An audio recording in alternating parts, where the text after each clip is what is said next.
இது வரைக்கும் gate kids சேனலை சப்ஸ்கிரைப் பண்ணாதீங்க, உடனே சப்ஸ்கிரைப் பண்ணுங்க. அப்படியே அந்த பெல் சிம்பளையும் பிரஸ் பண்ணுங்க. எங்களுக்கான சப்ஸ்கிரைப்.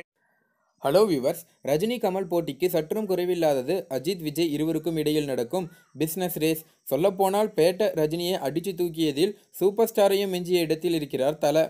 கமல் தன் ஒவ்வொரு படத்துக்கும் கெட்டப்களை மாற்றுவதில் மிக தெளிவாயிருப்பார். அவருடைய பட ஸ்டில்களை எடுத்து போட்டால் இது எந்த படத்தின் தோற்றம் என்று தெளிவாய் ரசிகனால் சொல்லிவிட முடியும். ஆனால் ரஜினி மாஸ் காட்டுவாரே தவிர கெட்டப் விஷயத்தில் கவலைப்பட மாட்டார். அஜித் விஜய் தலைமுறை போட்டியை பொறுத்தவரையில் விஜய் தன் கெட்டப்பை மாற்றுவதில் பெரிதாய் அழட்டிக்கொள்ள மாட்டார். உதாரணத்துக்கு துப்பாக்கி, கத்தி, தெறி, மெர்சல் இந்த 4 படத்தையும் எடுத்துக்கொண்டால் வெளிப்படையான வித்தியாசம் எதுவுமே இருக்காது. ஆனால் அஜித்தை பொறுத்தவரையில் சமீப காலத்தில் மங்காத்தாவில் சால்ட் அண்ட் பெப்பர் ஹேர் ஸ்டைலில் ரசிகர்களை உற்சாகப்படுத்தியிருந்தாரு. அதற்கப்புறம் வீரம் படத்தில் பார்த்தீங்கன்னா சிவிய தலையோட ஒரு டிஃப்ரெண்ட்டான தாடியோட நல்லா ரசிகர்களை உற்சாகப்படுத்தியிருந்தாரு. அது மட்டும் இல்லாமல் இடைவேளைக்கு பிறகு மீசைக்கெல்லாம் டை அடித்து அதுலேயும் கொஞ்சம் வித்தியாசம் காட்டியிருந்தாருன்னு கூட சொல்லலாம்.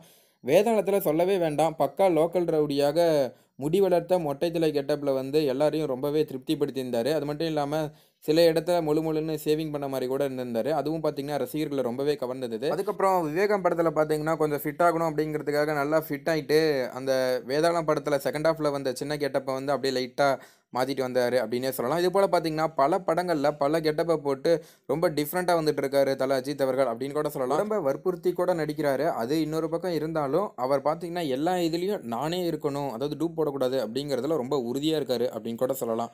இப்படி இருக்கும்போது பொதுவாக ஒரு படத்தை முடித்த பின் அடுத்த படத்துக்கு பெரிய இடைவேளை விடும் அஜித் அவர்கள் விஸ்வாசம் தந்த தாறுமாறான ஹிட்டால் உடனடியாக அடுத்த படத்தை துவங்கிட்டார்னே சொல்லலாம். வினோத் இயக்கத்தில் போனி கபூர் தயாரிப்பில் இந்தியில் வந்த பிங்க் படத்தோட ரீமேக்கில் நடித்து வராரு. ஹைதராபாத்தில் இருக்கும் ராமோஜி ராவ் ஃபிலிம் சிட்டியில் இந்த படத்தின் படப்பிடிப்பு தற்போது பார்த்திங்கன்னா நடந்து வருது.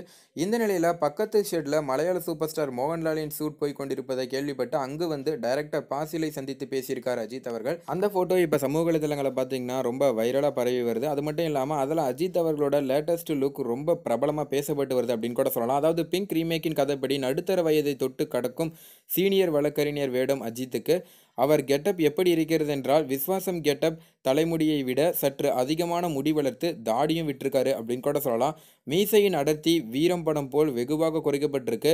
தலைமுடி தாடி ரெண்டுமே பார்த்திங்கன்னா வெள்ளையாக இருக்க, மீசைக்கு மட்டும் டை செய்து கருப்பாக்கியிருக்காங்கன்னே சொல்லலாம். அது மட்டும் இல்லாமல் வழக்கறிஞராக வரதுனால கொஞ்சம் வயதான தோற்றத்தில் போடலாம். அதாவது தல அஜித் அவர்கள் எப்போவுமே பார்த்திங்கன்னா ரொம்ப டிஃப்ரெண்ட்டான கேரக்டரில் பண்ணுவார். அதுவும் வில்லன் படத்தில் அவரோட கேரக்டரை பாராட்டாதவங்க இருக்கவே முடியாது. என்ன காரணம் அப்படின்னு பார்த்தீங்கன்னா, ஏன்னா அதில் பார்த்தீங்கன்னா கால் ஊனமுற்றவராக கூட நடிச்சிருப்பார். அந்த கேரக்டர் ரொம்பவே வைரலாக பேசப்பட்டதுன்னு கூட சொல்லலாம். இப்படி இருக்க சமயத்தில் தான் அஜித் அவர்கள் பார்த்தீங்கன்னா தான் கொஞ்சம் டிஃப்ரெண்ட்டான கேரக்டர் பண்ணால் நல்லாயிருக்கும் அப்படிங்கிறதுக்காக இந்த கேரக்டரை தேர்ந்தெடுத்து தற்போது பண்ணிகிட்டு இருக்காருன்னே சொல்லலாம்.